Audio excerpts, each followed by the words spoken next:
அன்பின் வணக்கம். நாள் 184. கவிதை 184. கவிஞர் அம்பிகா குமரன். கவிதை சாட்டை. சித்திரை நாளொன்றின் நடுப்பகல் பொழுதில் அவசரத்தை கழிக்க வெட்டுப்பட்டான் குட்டையின் புதருக்குள் மறைந்தாள் அக்கா. திரும்பி வந்தவள், ஐயோ, அடிக்கும் தலைக்கும் கருப்பா ஒன்று நிற்கிதுடி. அலறியவளை வேப்பிலை மந்தரிக்க அழைத்துச் சென்றார்கள். மாறாப்பு விலகுவது கூட தெரியாமல் தலைவிரித்து ஆடிக்கொண்டிருந்தது பேய். எலும்பிச்சம்பழத்தை தலையில் வைத்து அழுத்தி பிடித்தார் பூசாரி.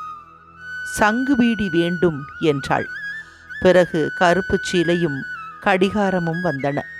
கண்களை அகல விரித்தபடி தொடைவரை பாவாடையை தூக்கி கட்டிக்கொண்டு, டேய், பீடியை பத்த வைடா என்றாள். புகையின் நெடியை தாங்க முடியாதவர்கள் தொண்டையை செருமினார்கள். கொத்தாக பிடித்த மயிரை சுழற்றி சுள்ளென இழுக்கும்போது சாட்டை கைமாறி இருந்தது. தேன்கூட்டிற்காக கவிதையை வாசித்தவர் ரே. விஜயலட்சுமி.